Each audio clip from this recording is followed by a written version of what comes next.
dei um pouquinho de condução, eu falei para vocês que eu ia trabalhar a parte arbitral, né? Uhum. Ó, só porque eu resolvi começar efetivamente a aula, meu vizinho começa a tocar sanfona. É uma beleza. Então, não sei se vocês conseguem ouvir. Não, professor, não dá para ouvir. Que Ah, pena. que bom. Queria ver Nem se que ele tocava eu bem. ouvia aquela música lá, sei lá, Fundão da Grota, Fundo da Grota, sei lá o nome. Bom, Não, tem várias que são boas, mas é que no momento da aula, assim, meio que fica estranho, né? Então eu falei para vocês que eu ia trabalhar a parte arbitral, certo? Mas eu lembrei que estava faltando um assunto antes de fechar a judicial, que é a figura de legislação. Importante. Espera aí, vamos compartilhar com vocês.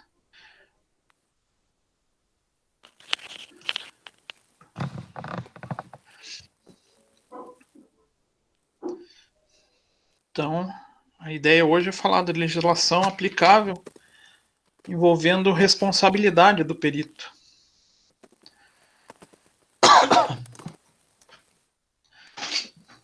Vamos ver, para estar compartilhando. Se minha internet não tivesse tão ruim, já tinha ido. Já, professor.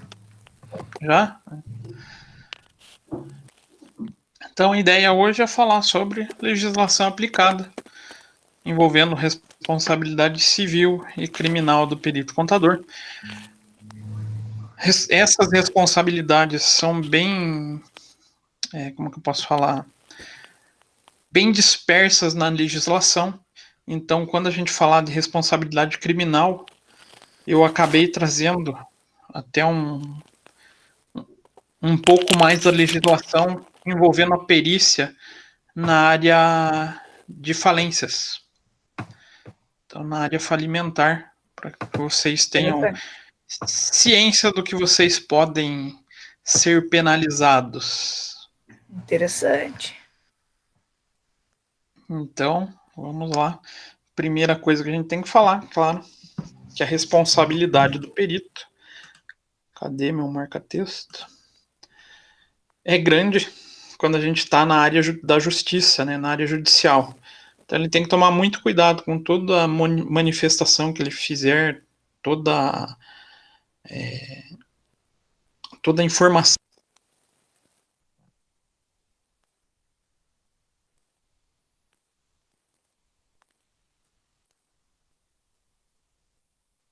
Professor, já desativaram teu microfone aí.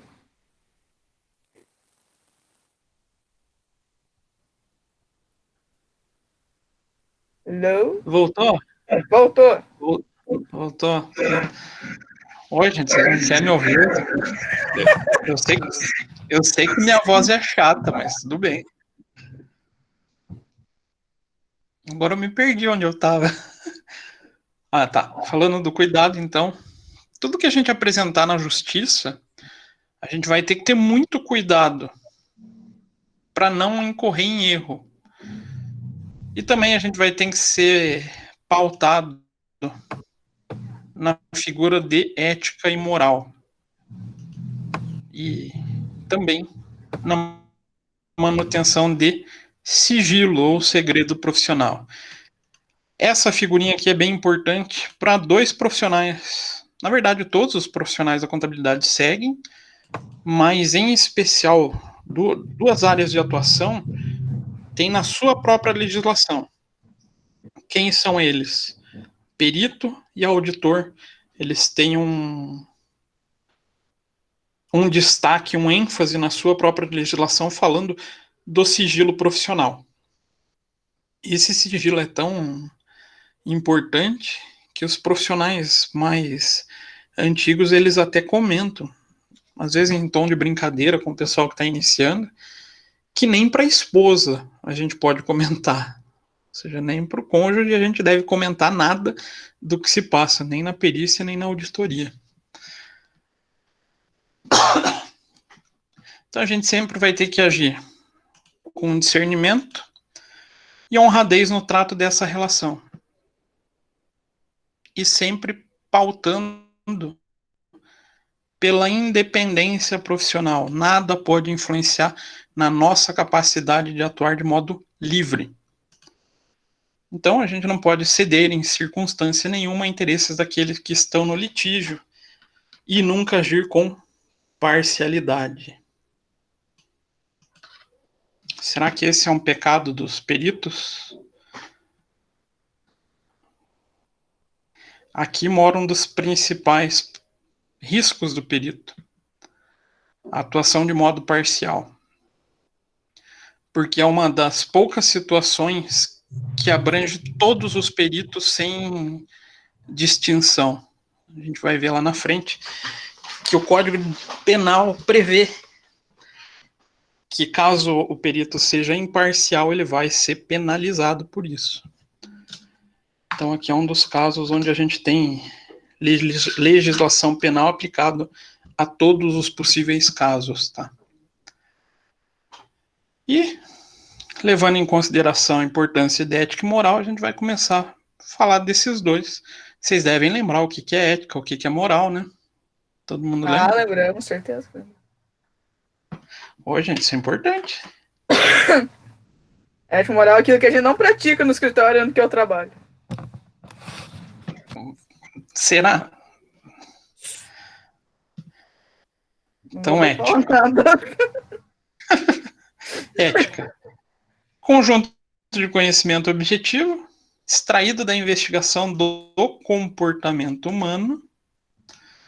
Então, a família contribui para a formação do indivíduo.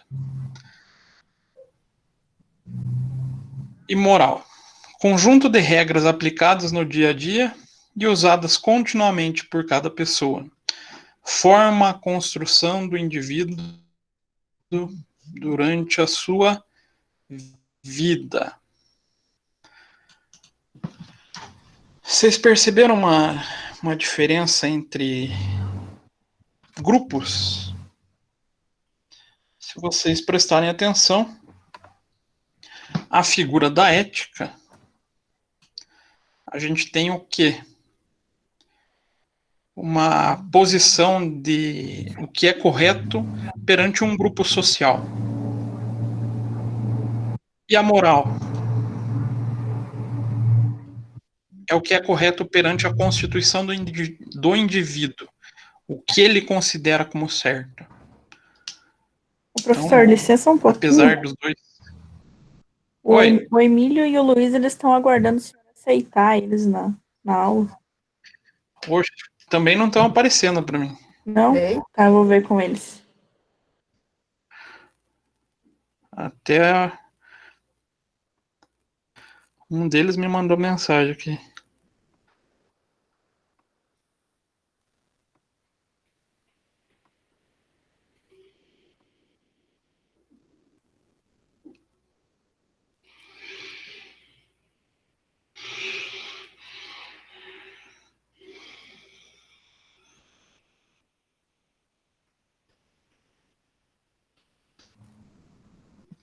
Então, quando a gente fala de ética e moral, aqui é uma figura de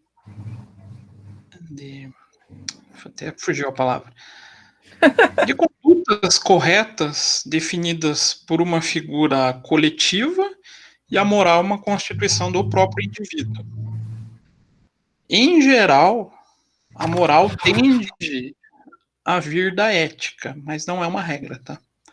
Dependendo do meio que a pessoa for criada, ela pode ter sua moral constituída de modo diferente do que a ética em que ela convive preze como certo. Aí foge um pouco da nossa área, mas existem casos de indivíduo que constituem a ausência completa de moral, tá? Quem gostar da área de psicologia dá para estudar um pouco sobre isso.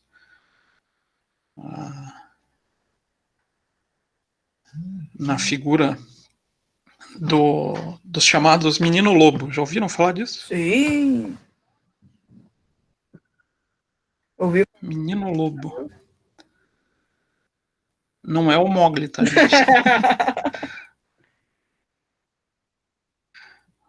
Que estranho, o pessoal tá tentando entrar, mas não tá aparecendo pra mim. Tal divino. Que doido, não aparece o convite pra mim. Estão entrando no link certo, professor?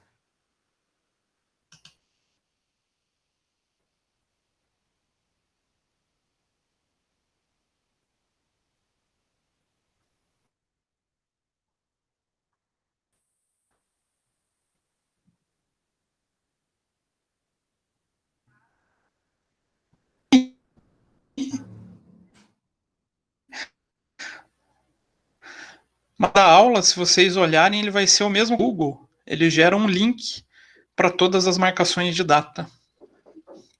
Mas é do pra mim.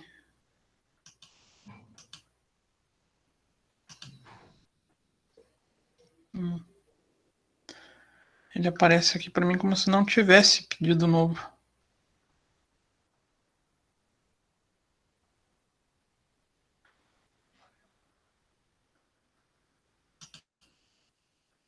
Bom, vamos continuando enquanto isso. Então, no nosso caso do contador, onde a gente encontra a ética? Tem algum lugar que a gente vai poder Temos um código de ética. falar Não temos, desse cara ou ler sobre esse cara? Temos. Então, nós nos pautamos pelo nosso código de ética.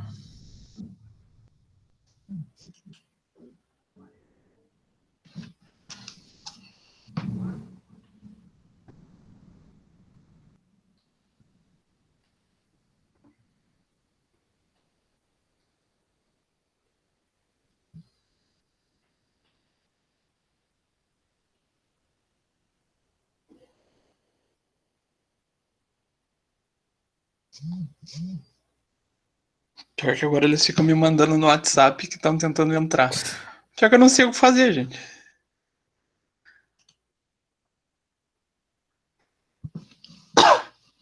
Professor, toda profissão tem um código de ética. Então, toda profissão regulamentada, sim. Como assim? Profissão regulamentada é aquela que existe uma lei definindo que aquela é uma profissão, um segmento profissional. Ah, tá. Eu tava pensando. Em geral, são profissões que têm conselho. Aí essas profissões têm o código de ética. Eita.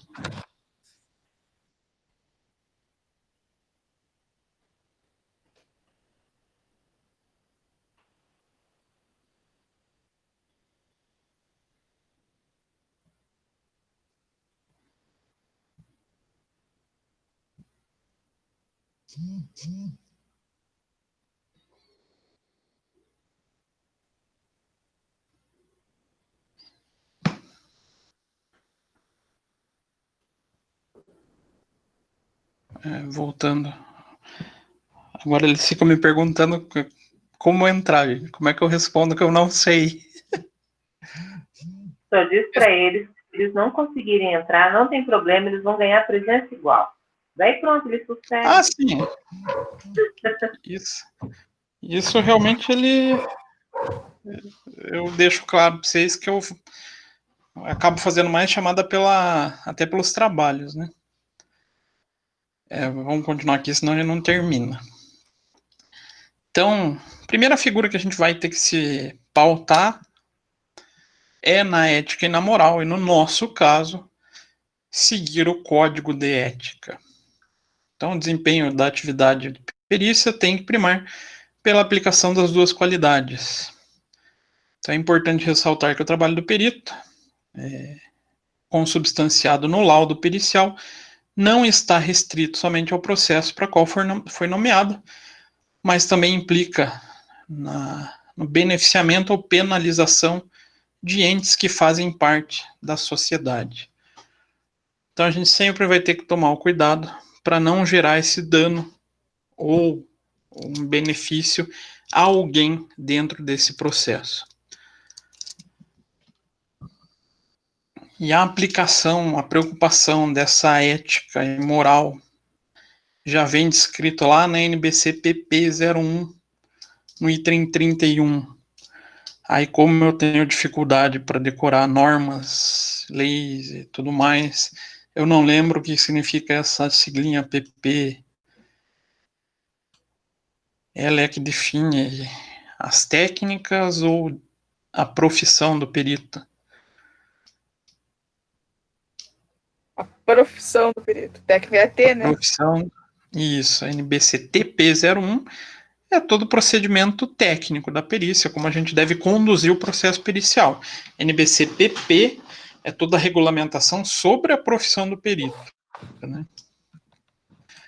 Então, lá no item 31, ele tem essa preocupação de falar sobre a ética e moral. Moral ele acaba nem comentando, né, mas sobre a ética. Então, a responsabilidade ética do perito contador decorre da necessidade do cumprimento dos princípios éticos, em especial estabelecido no Código de Ética do Profissional Contador e também na NBC-PP, né, nessa norma. Então, sempre para desempenhar um processo de perito contador, a primeira norma que a gente tem que seguir de modo indiscriminado, a gente tem que se aplicar de cabo a rabo, é essa dita norma. Vocês já devem saber ela de cor, salteado, né? A NBC PG 01. Com certeza. Decoradinho. O grande detalhe é que ela foi atualizada recentemente, tá? Ah, não, eu decorei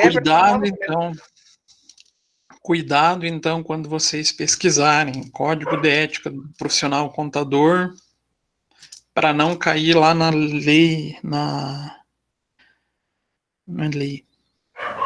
mas na Instrução Normativa 860, se não me falha a memória, 860, de 96. Aquele é o antigo Código de Ética. Em 2009 foi divulgado esse novo.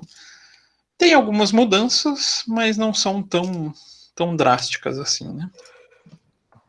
E por que eu peguei o Código de Ética? Como a gente está falando de responsabilidade, aqui a gente já traz os primeiros casos de infração. De infração não, de penalidade sobre infrações.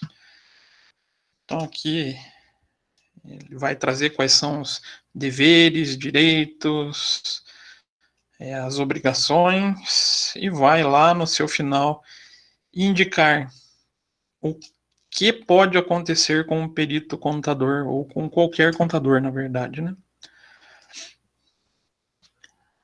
Então, vocês atuando como perito, e nesse caso também como profissional contador, se transgredirem a norma, essa norma NBC PG 01, vocês vão estar sujeitos à penalidade de acordo com a gravidade. Essas três grandiosas penalidades: advertência reservada, censura reservada e censura pública. Tudo isso. Qual que é a pior? Vocês acham? Censura pública. A mais grave aqui é a censura pública. Ah, sim. Mas o que é a advertência reservada? É você ser chamado a atenção de modo verbal dentro de uma sala. Só isso. Claro, vai ficar na sua ficha no conselho que você já teve uma transgressão. Fica registrado. Mas vão só puxar a tua orelha. A censura reservada, o que é? É o mesmo puxão de orelha de modo escrito. Você vai receber um ofício sendo censurado sobre a sua infração ética. Mas só você vai receber. E o mais grave é a censura pública, que vai ser a mesma advertência escrita, porém de modo público. Os outros contadores terão acesso a essa censura pública. E não passa disso, tá, gente? Vocês acham que é suficiente, não é? Eu acho que sim.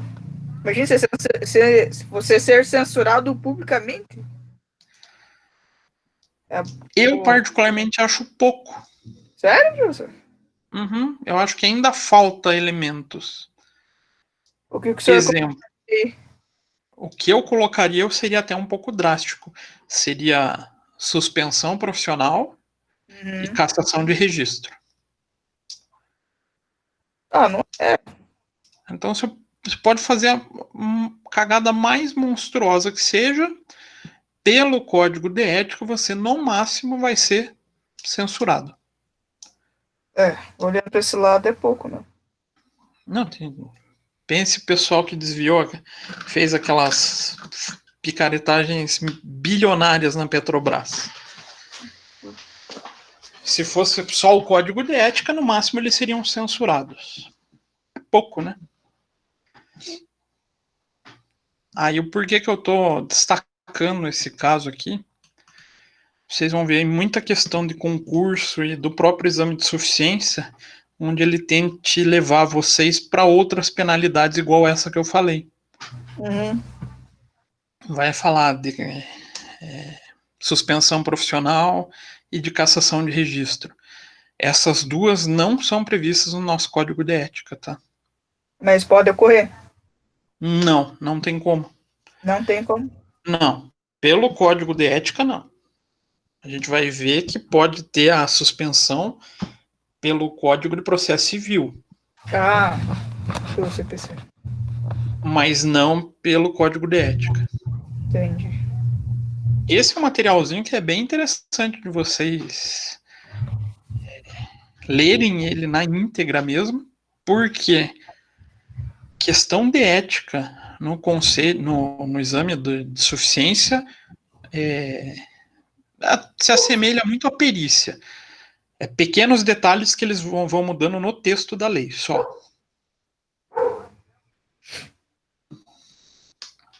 Então não foge muito disso.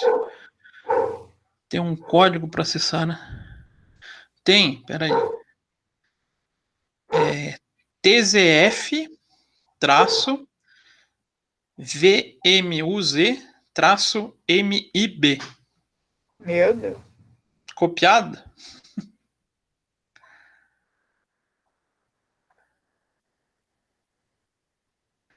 Com esse código é para ele adentrar. Professor, pode repetir, por gentileza? Tá. É TZF. Sim. Isso, a Marcela escreveu ali. Traço. É esse mesmo, Marcela. Ah, tá. Obrigado, professor. Obrigado. De nada. 10. Então, importante vocês leiam essa lei, tá, gente? Apesar que são 4 normas que a gente tem que envolva a parte de ética contábil, que eles cobram muito, que é muito batido, é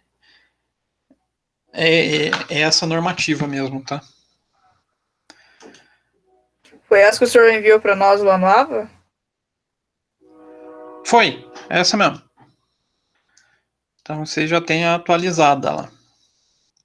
Então aqui fica ciente, pela norma da perícia contábil, da profissão de perícia contábil, é que a gente tem que seguir o código de ética. Não precisa ser muito inteligente para saber que se vale para todos os contadores, vale para o perito, né? Então, Não, exceção, perito. A gente está sujeito a ele. Não tem muito o que fazer. Aí a gente vai entrar na figura do sigilo. Então, por que nós não devemos divulgar absolutamente nada, ou quase nada, sobre o que a gente desenvolve nos trabalhos? Então, falando do sigilo profissional, também a NBCPP 01 trata do assunto, falando lá nos seus itens 25 e 26 sobre o que devemos respeitar como sigilo profissional. Então, item 25. Perito, em obediência ao Código de Ética do Profissional Contabilista, deve respeitar e assegurar o sigilo das informações a que teve acesso. Então, proibida a sua divulgação, salvo quando houver a obrigação legal de fazê-lo. Nossa, mas a gente tem alguma situação que a gente entrega ao nosso cliente? Sim, Será que pode fazer isso? eu acho que sim. Sim. Todo ano o contador faz uma declaração exatamente sobre isso. Hoje a lei cobra então que a gente entregue toda a movimentação atípica ou que possa caracterizar um crime financeiro através de uma declaração para o COAF. Uhum. Aí a gente está coberto pela legislação para fazer essa abertura. Mas você Legal não é que a gente obrigado a viu. fazer essa abertura, né, professor? Ou é? É, É obrigado? aí é. E se você se Você- negar? Você vai ser responsável solidário em caso da tipificação de um crime. Uhum. Então, supondo que o teu cliente tem movimentações que possam aparentar lavagem de dinheiro.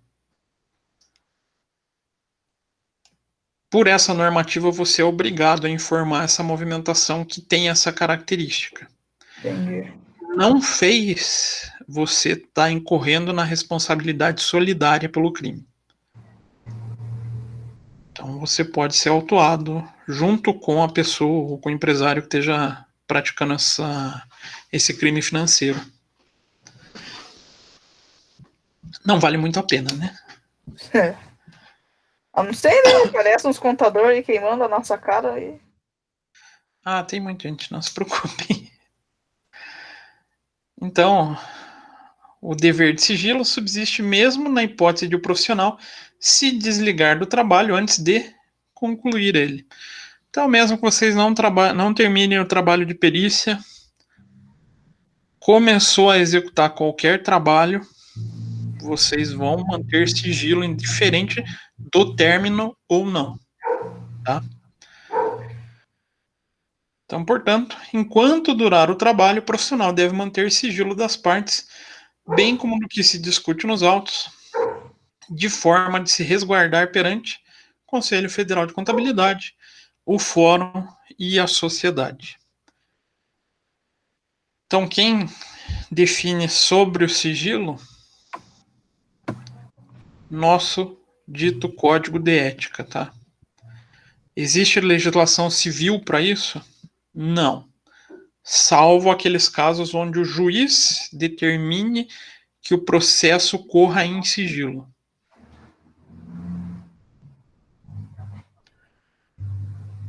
Aí vem as figuras de responsabilidade. Tô achando que o pessoal não deu certo com esse código também. Não apareceram pra mim. Oxi. Então, falando de responsabilidades, também é previsto pelo Conselho Federal. Então, lá na NBCPP 01, ele fez nos itens 28 e 29 as orientações referentes a essa responsabilidade. Vocês vão ver que é ultra genérico essa responsabilidade pelo Conselho Federal de Contabilidade. Ele deixa completamente aberto. Então, item 28. O perito deve conhecer as responsabilidades sociais, éticas, profissionais e legais, às quais está sujeito no momento que aceita o encargo para execução das perícias contábeis judiciais, extrajudiciais, inclusive a arbitral. Veja que é uma solução bem prática o texto desse modo, né? Mas isso não é só pro perito, né, professor? Não. Aqui, esse parágrafo ele é exclusivo do período. Por quê? Porque ele está na norma, ele é descrito lá na NBC PP 01. Então a NBC PP 01 é voltada para o perito. Mas a gente vai encontrar isso funcionando tanto para o contador, vai ter texto bem parecido com esse no Código de Ética, e o auditor na legislação de auditoria eu não sou muito bom. Nas normas de auditoria, eles trazem um texto semelhante também. Mas o que eles fazem, basicamente? Eles trazem alguma responsabilidade? Ou ele deixa a cargo de legislação para fazer isso? Ele deixa a cargo? Ele deixa a cargo dos legisladores. Então, ele só vai tratar no máximo o Código de Ética. O que ultrapassar isso, fica a cargo da legislação. Então, quando vai se atuar na área pericial, a gente tem que conhecer o Código do Processo Civil, o Código Penal, para saber o que a gente pode se implicar. Porque a legislação contábil, ela falha nesse modo. Não é que ela falha, né? Ela acaba sendo genérica, até pelo fato das constantes mudanças que a gente tem em legislação, né? Apesar que o Código Penal, né, não muda muito, né? Não tem muito esse problema de alteração. E lá no item 29, o termo responsabilidade refere-se à obrigação do perito em respeitar os princípios da moral, da ética e do direito, atuando com lealdade, idoneidade, honestidade no desempenho de suas atividades, sob pena de responder civil e criminalmente. Então aqui a gente já traz, a gente não, né? A norma traz já como responsabilidades as principais no início, a responsabilidade civil e criminal, e daí ele comenta ética e profissionalmente por seus atos. Por que ele faz esse comentário sobre responsabilidade civil e criminal? Quem tem penalidades mais duras para o contador? Ou para o perito contador, né? A área civil e criminal. Ela vai indicar possibilidades mais duras quando o perito incorrer em algum erro ou incorrer em algum ato lesivo. Para depois ele falar do Código de Ética e profissional. A gente viu que pelo Código de Ética a penalidade é bem tranquilinha, né? Você vai ser chamado a atenção, só.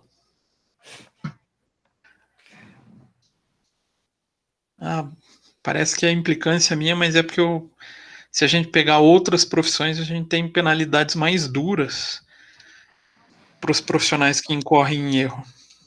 Isso deixa a gente um pouco triste. Daí a gente vê que os contadores acabam fazendo besteira e ficando de modo até impune. Aí falando da responsabilidade civil, a gente vai encontrar aí na NBC TP01, lá no seu item 39, que se reporta a responsabilidade civil. O perito, na fase de elaboração do planejamento, com vistas a elaborar a proposta de honorários, deve avaliar os riscos decorrentes de responsabilidade civil, despesas com pessoal, encargos sociais, depreciação de equipamento.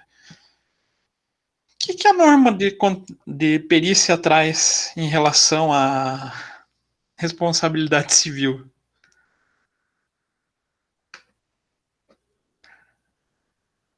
O que esse item 39 fala de responsabilidade civil? A única menção que a gente tem para levar em consideração o risco na hora de fazer o honorário. Mas ele não traz as penalidades. Por quê? Mas que vago, né, professor? Ele se aproveita justamente desse item 28. Porque ele deixa a cargo da legislação. Aí a gente, quando vai para a legislação, a gente vê que o perito tem um pouco mais de responsabilidade na área civil. Então, quando a gente fala na norma jurídica, a gente vai para o artigo 186 do Código Civil. Então, é aquele que por ação, omissão voluntária, negligência ou imprudência violar direito e causar dano a outrem, ainda que exclusivamente moral, comete ato ilícito. Então, tudo que você fizer que viole um direito de uma determinada pessoa ou de um determinado grupo de pessoas, você será responsabilizado. Mesmo que seja só o dano moral, né? Também é um pouco vago, né? Também é um pouco aberto. Aí ele complementa, lá no artigo 927, ele fala na determinação de que aquele que por omissão ou ação involuntária, negligência ou imprudência violar direito ou causar prejuízo a outrem, fica obrigado a reparar o dano causado. Então haverá a obrigação de reparar o dano independentemente de culpa. Nos casos específicos em lei ou quando a atividade normalmente desenvolvida pelo autor do dano implicar, por sua natureza, risco para os direitos de outra pessoa.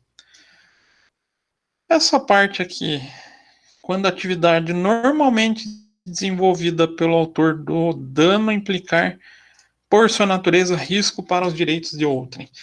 O profissional, o perito contador, pode cair nessa situação só pelo fato dele estar aceitando uma perícia e, de repente, efetuar algum cálculo errado, ele pode ser responsabilizado? Sim. Sim. Até porque ele não se atentou a uma situação que a gente considera no ato da nomeação, que é a declaração de impedimento ou suspeição. Se você não está apto para participar de uma determinada perícia, você vai correr o risco de participar dela? O certo seria não, né? Mas tem louco pra tudo. Só que o louco pode cair no dano se o erro dele causar prejuízo a terceiros. Uhum. Até pegar alguma coisa da sua área, Daniela, Eita. da perícia trabalhista. O perito pode fazer um cálculo, desenvolver todo um procedimento de cálculo errado e apresentar para o juiz e ele aceitar? O juiz aceitar já não sabemos, mas que ele pode fazer, ele pode. Mas tem Pode. consequências. Aí que vem o problema. Se o juiz acaba levando em consideração esse cálculo errado, e depois essa pessoa que sofreu o prejuízo... Mas geralmente recorre, né? Conseguiu. Não vai ser Isso. assim. Ele pode recorrer. Sei lá, recorre, pede retificação. Mas ele também pode solicitar a reparação do dano se ele não tiver mais como recorrer. Sim.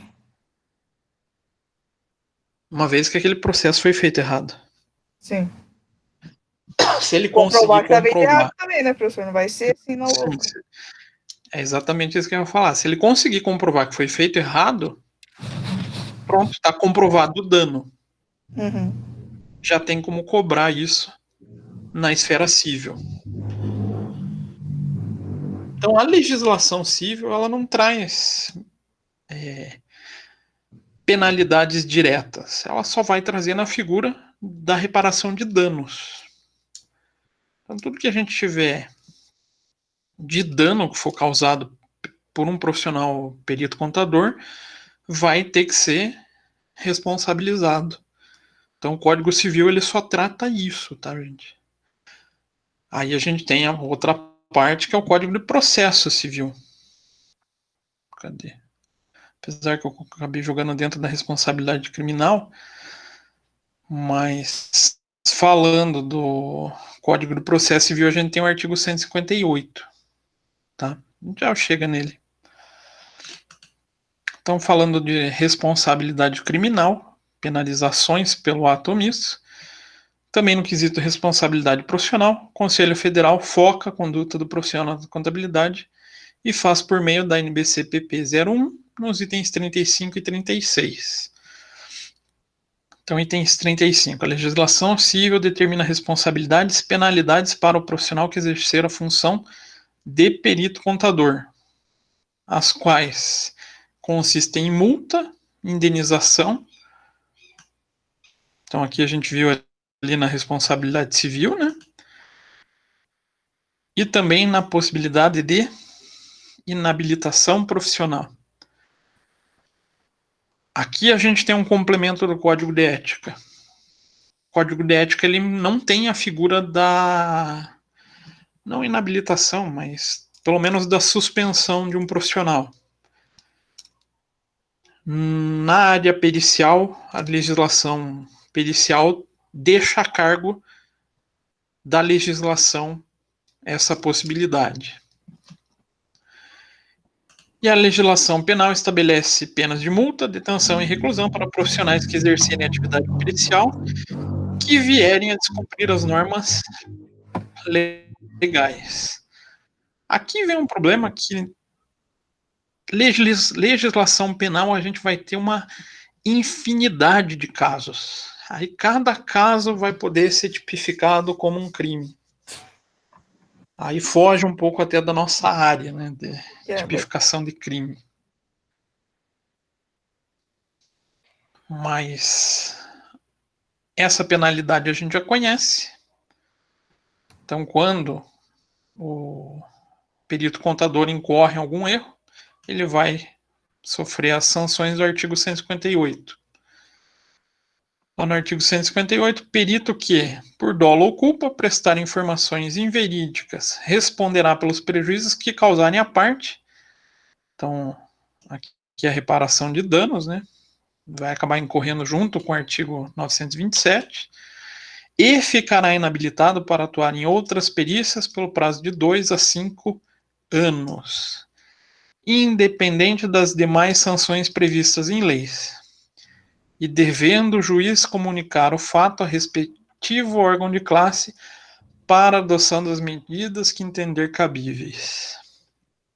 Então, lá no Código de Processo Civil, ele fala, ele vai ser inabilitado, vai poder incorrer em outras penalidades, e ainda o juiz vai oficiar o Conselho Regional para que eles também respondam na Câmara de Ética do Conselho. Então, artigo 158, apesar de ele ser pelo processo civil, o Código de Processo Civil, ele traz uma primeira possível penalidade. Não é a mais grave de todas, né? Não é um crime ainda, mas a gente tem figura criminal mesmo. Aí a gente vai tratar do dito Código Penal. Então, lá nos artigos 342 e 43, estão delineadas a responsabilidade do perito judicial e do contador. Então, artigo 342, fazer afirmação falsa, ou negar, ou calar a verdade como testemunha, perito, contador, tradutor ou intérprete em processo judicial administrativo, inquérito policial ou em juízo arbitral.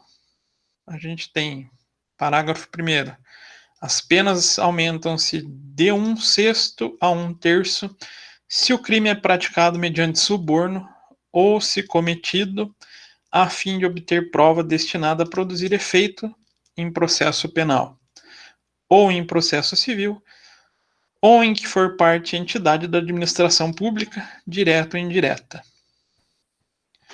E parágrafo 2º, o fato deixa de ser punível se Antes da sentença no processo em que ocorreu o ilícito, o agente se retrata ou declara a verdade.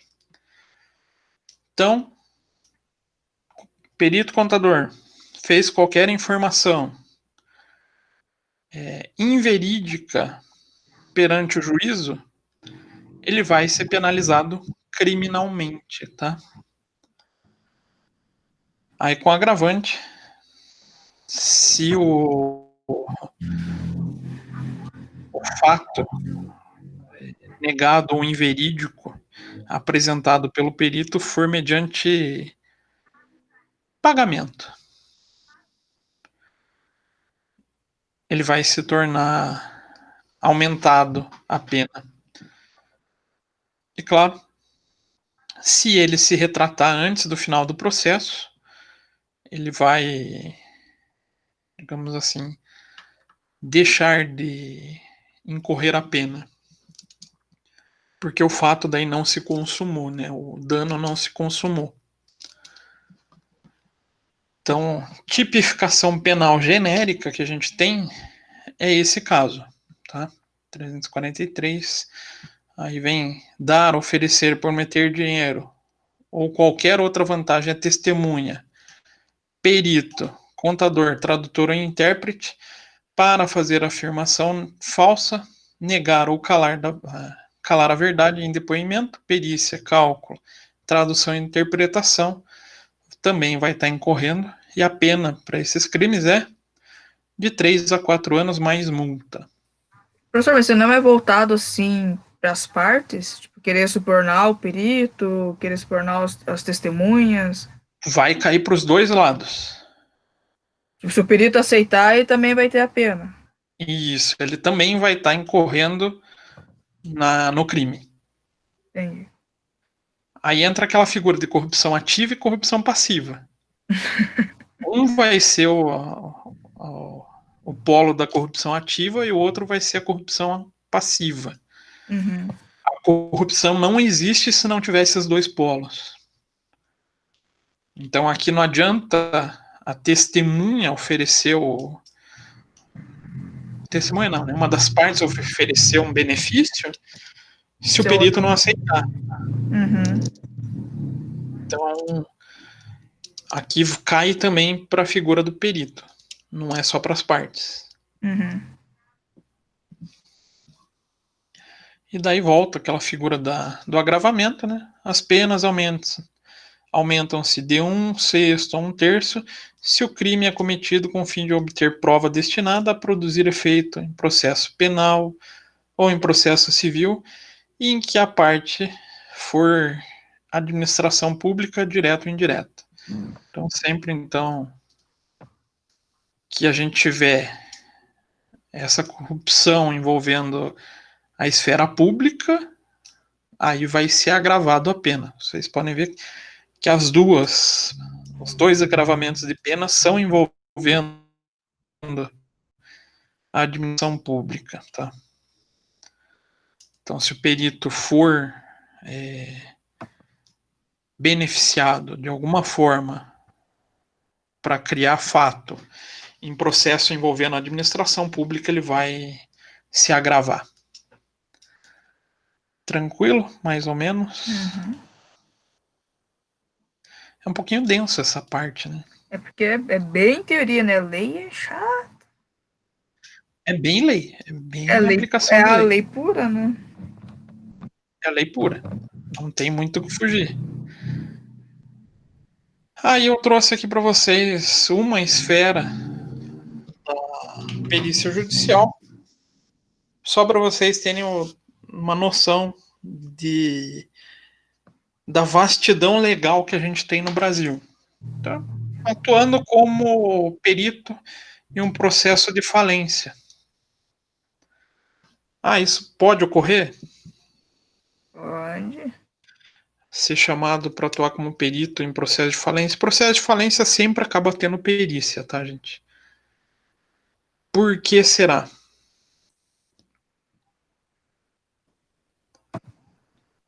Em geral, empresas que estão em falência não tem muito bem demonstrado, vamos falar assim, as suas finanças, a sua contabilidade. Muitas vezes vai precisar do auxílio de um perito. Uhum. Aí entra os riscos envolvendo esse processo falimentar. Primeiro, possibilidade de fraude contra credores. Então, lá no artigo 168 da Lei 11.101, trata o crime de fraude contra credores. Então, praticar antes ou depois de sentença que decreta falência ou conceder recuperação judicial, ato fraudulento que resulte ou possa resultar prejuízos aos credores, com o fim de obter ou assegurar vantagem indevida para si ou para outrem. Aí a gente tem a tipificação, uma peninha de 3 a 6 anos, mais multa. E a respeito do aumento, tem-se a pena aumentada de um sexto a um terço nos seguintes casos. Então, na elaboração de escrituração contábil ou balanço com dados inexatos. Então, vocês são chamados para levantar o balanço dessa empresa que está entrando em falência. Reparem que se vocês fizerem o balanço com dados inverídicos que gerem prejuízo a credores, vocês podem ser punidos com um agravante. Então, 3 a 6 anos, mais um terço ali. Um terço de 6 dá quanto? Faz pergunta difícil, né, professor? Então ali já dá para ir para 8 anos, né? Nossa, imagina ficar 8 anos sem poder atuar. Não vai poder atuar. Não é poder atuar, não. É preso mesmo. Preso mesmo? Aqui é prisão, tá? Aqui é prisão. Caraca. Então, quando a gente fala no artigo 342 e 343 é prisão.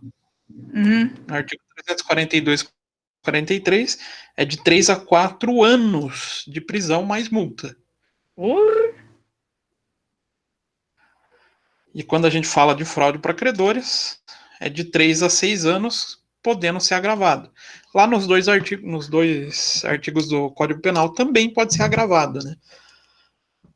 Mas aqui é pena de prisão mesmo.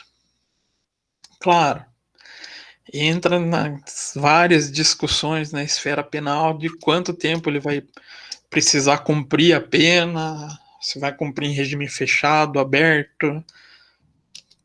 Mas se você for acumulando penas, chega um momento que você não consegue mais pedido de prisão em regime aberto, né? Ah, mas como é que é Brasil, né, professor? A gente sempre dá um jeito. E não cumprir todos os anos de pena. Infelizmente. Vai por bom comportamento. Mas, em geral, se a pena passar de 8 anos, o acúmulo das penas passar de 8 anos, vai acabar incorrendo em prisão em regime fechado, tá? Vai pra cadeia mesmo. E a cana mesmo. Claro, vai ter um tratamento um pouquinho melhor, né? Mas não tão melhor assim. Se for aqui no Paraná, provavelmente vai parar. Uma cela privilegiada. Na verdade, a cela, a prisão diferenciada, né? Ela é válida só enquanto o processo está correndo, tá? Depois pode ir para uma cela comum. Ah, é? Não sabia disso. Não, esse negócio que vai ficar o tempo inteiro em cela diferenciada, em prisão especial, é meio lenda. Bom saber. Saiu transitado em julgado. Cuidado, hein, Dani? Você está muito interessado. Pode parar em cela comum, tá? Mas, em geral, esse tipo de preso, ele vai, aqui em Curitiba, ele vai parar ali na Polícia Federal. No complexo médico. No complexo médico. Ela já quer ir lá onde ficou o Lula preso, da Polícia Federal. Calma, Dani. Não, lá, como diziam, lá era considerado uma sala de Estado-Maior. Lá, sim, seria uma cela completamente diferenciada, né? Mas pode ver que a maioria dos outros presos de Lava Jato foram para o Complexo Médico Penal ali em Piraquara. Piraquara não. Ali é... em Pinhais ainda. Ali ainda é Pinhais. Mas já dá para conhecer ali o pessoal dos políticos, né, que foram presos. A maioria que está preso ainda está lá. Quero conhecer não, professor. Não? Não, obrigado. Aí, segundo caso de agravante. Omite na escrituração contábil no balanço lançamento que deles deveria constar ou altera a escrituração ou balanço verdadeiros. Então, você omite informações na escrituração e fechamento do balanço, ou altera a escrituração de balanços já verídicos e que prejudiquem um credor, vai ser mais um agravante. Terceiro, destrói, apaga ou corrompe dados contábeis ou negociais armazenados em computador ou sistema informatizado. Que destruição de provas vai classificar, então, vai se caracterizar como agravante. Lembrando, tá, que não é só para o perito essa penalidade. Se o contador dessa empresa que está entrando em falência fizer qualquer uma dessas situações também, ele vai estar incorrendo no crime. Simula a composição do capital social. Será que isso existe no Brasil? Simulação de composição do capital social? Traduz aí, professor, que Pessoal que trabalha em escritório vai se familiarizar um pouco. O pessoal coloca lá capital inicial de 100 mil, ou igual no Meirelli, que tá, acho que 104.500. Mas aquele capital nunca foi integralizado.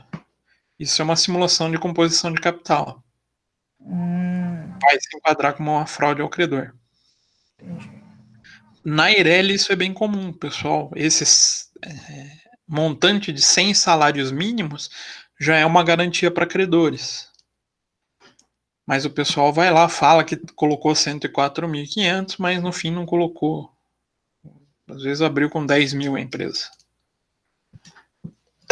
Isso é uma simulação de composição do capital social.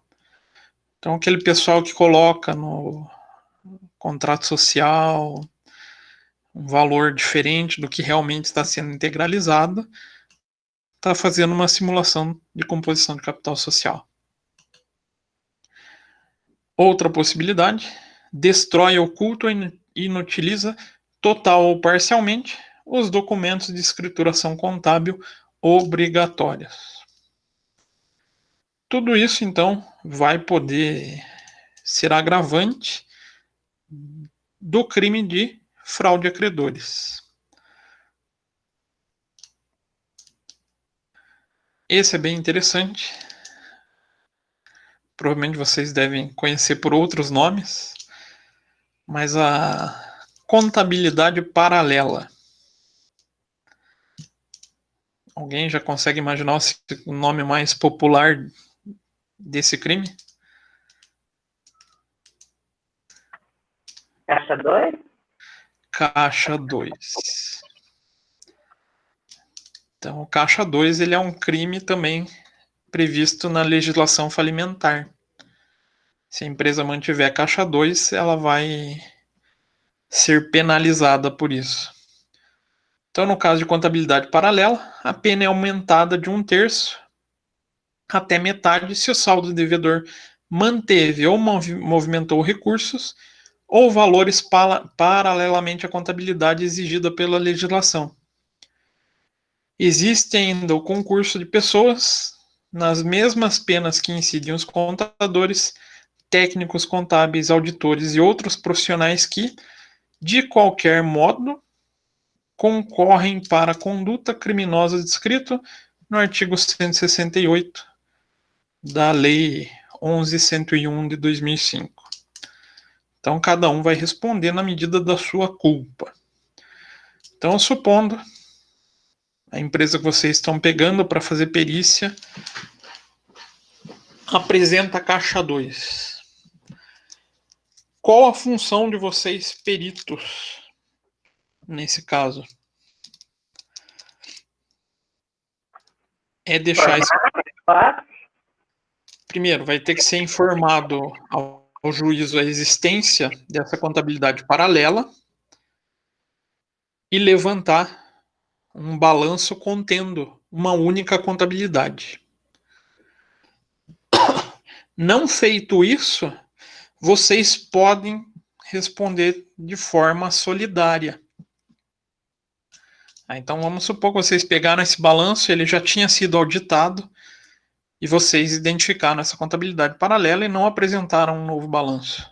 Quem que vai responder?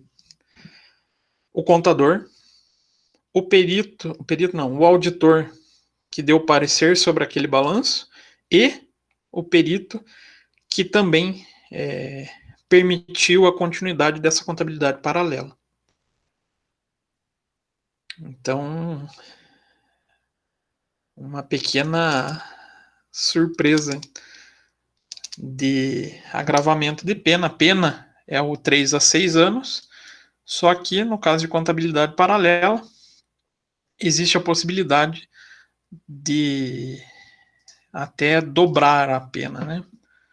Então aqui, se comprovado, pode chegar até 9 anos. Aí já dá regime fechado, tá? Figura da violação de sigilo empresarial. Já uma pena um pouquinho mais leve. Então lá no artigo 169 da 11.101, trata o crime de violação de sigilo empresarial, ou seja, violar ou explorar ou divulgar sem justa causa sigilo empresarial ou dados confidenciais sobre operações ou serviços, contribuindo para a condução do devedor a um estado de inviabilidade econômica ou financeira. Aqui a gente chega na pena de 2 a 4 anos mais multa. Então, o sigilo profissional tem pena? A gente tinha visto lá no Código de Ética que a pena, pelo Código de Ética, no máximo a censura pública. Mas se a divulgação ocorrer de modo a prejudicar a ponto da falência de uma empresa, aí já existe o crime de violação de sigilo empresarial. Então, aí pode chegar a 2 a 4 anos de multa.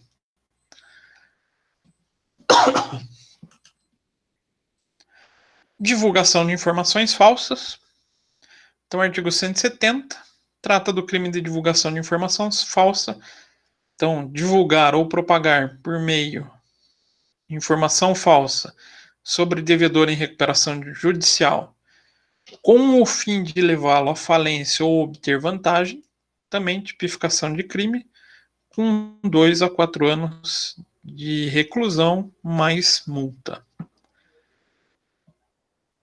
Legal, agora meus vizinhos de cima resolveram discutir. Beleza. Aqui a gente já escuta de tudo, gente. Uma DR agora. É uma aventura morar nesse condomínio. Isso é a hora, gente. Nossa, é um casal que fala muito alto, gente. Aí eu sou obrigado a ficar escutando a discussão deles. Pode dar pitaco, então. Já que você é obrigado ao escutar, você pode optar também. Eu não, de briga eu quero distância. Como diz o ditado, né? Tem certas brigas que é melhor não. Então, divulgação de informação inverídica, que leve à falência de alguém que esteja em recuperação judicial, também tipifica crime, tá? Indução a erro. Aqui pode cair com uma facilidade para os peritos. Então, o artigo 171 trata de crime de indução a erro, como de sonegar ou omitir informações ou prestar informações falsas no processo de falência ou recuperação judicial, com o fim de induzir a erro do juiz, do Ministério Público, ou Assembleia Geral de Credores, ou comitê ou administrador judicial. Aí tipifica a reclusão de 2 a 4 anos. Será que esse é mais fácil do perito poder ser penalizado? É mais fácil de tipificar um perito aqui? Eu acho que sim. Esses dias eu peguei um processo, professor, que o juiz induziu o perito ao erro. Ah, mas aí foi o contrário. Enfim. Aí, por incrível que pareça, o erro não classifica um crime. Porque a imperícia não foi do profissional. O erro não foi do profissional. Ele foi induzido ao erro. Uhum. Agora, o que classifica essa indução ao erro? O perito que, de modo deliberado, produzir prova que conduz o juiz à tomada de decisão errada. Interessante. Aí isso vai levar a penalidade de 2 a 4 anos. Mas isso se for em processo de falência, tá? Então, O processo de falência tem alguma penalidade ou não?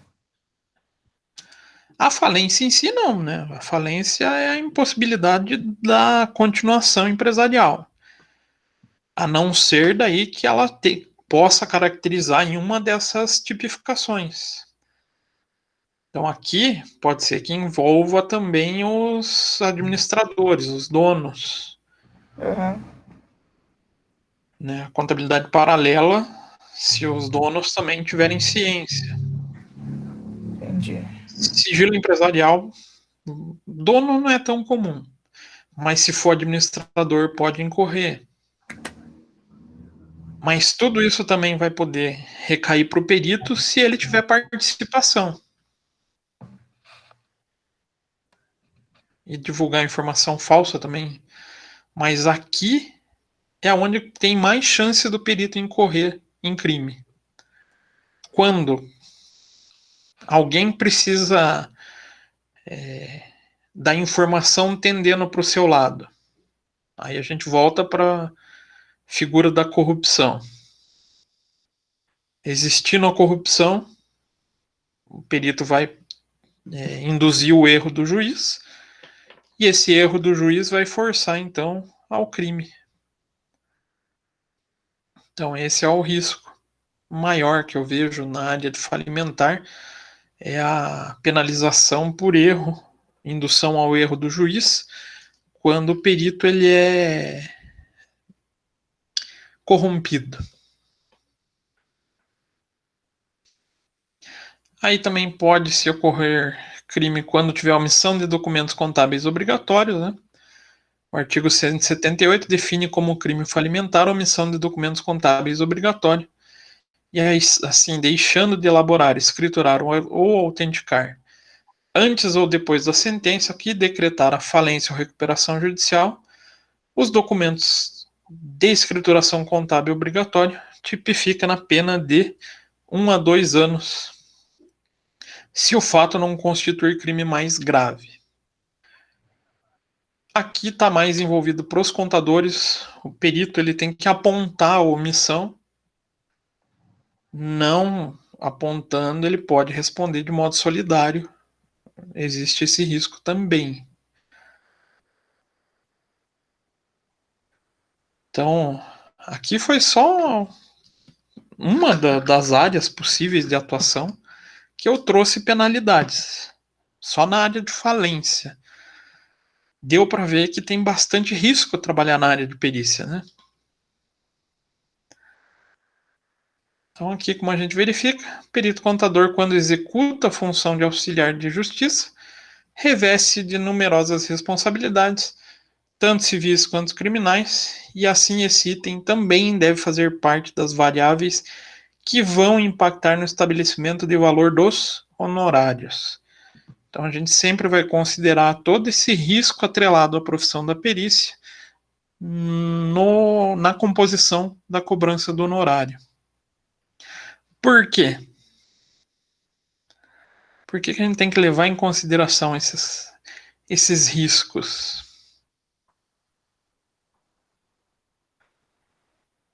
Se vocês incorrerem em uma desses problemas, vamos falar assim, não vamos falar penalidade, vocês vão ter dificuldade de atuação futura. Então vocês têm que ter quando contratados, uma compensação financeira por esse risco que vocês estão assumindo. Claro, a grande maioria dos peritos, eles têm a figura de seguro de responsabilidade. Só que, lembrando, seguro de responsabilidade é só civil, não é criminal. Não existe seguro para a área criminal. Mas a maioria dos peritos... É favorável, vale a pena isso. Você pode arriscar a sua carreira, arriscar tudo que você tem por nada. O que você vai ganhar se você... É que a gente tende a não ver esses processos com altos valores. Mas, geralmente, quando a gente pensa nesses crimes de corrupção, os valores ofertados não são baixos.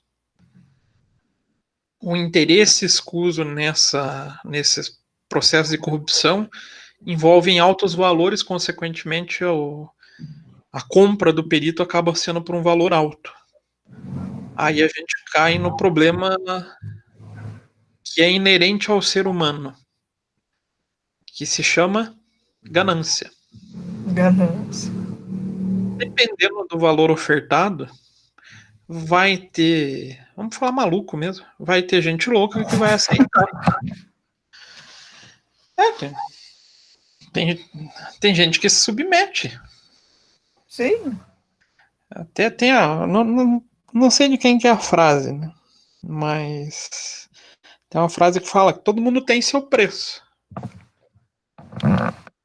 A única diferença é o valor que cada um tem. Então, o bom profissional, ele vai fugir disso. A ponto até muitas vezes de negar o trabalho. Isso a gente vê muito quem é honesto na área pública. A pessoa quer ser honesta, aí ele acaba muitas vezes saindo. Aí a gente escuta o pessoal comentando que saiu porque estavam chegando no preço dele. Pelo menos ele conseguiu sair, né? Melhor do que você. Mas tem muita gente que não faz tanta questão de sair. Aí por isso... Tem também que se vende por tão pouco, né? Tem, infelizmente tem. Então a gente acaba tendo necessidade dessas legislações penais para cobrir isso, né? Para cobrir esses riscos. Mas você falou, nem sempre é tão pouco, né?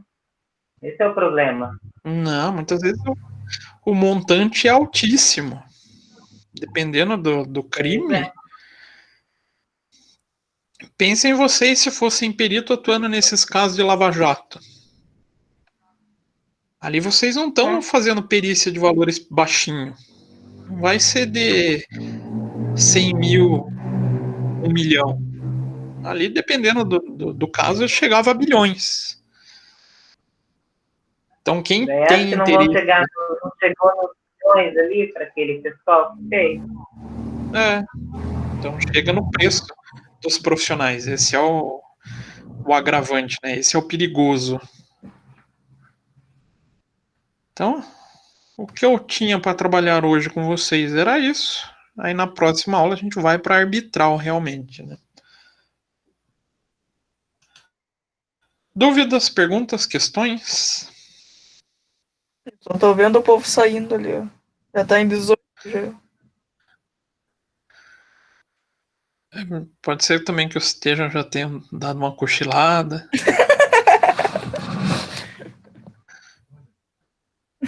Ninguém se manifesta.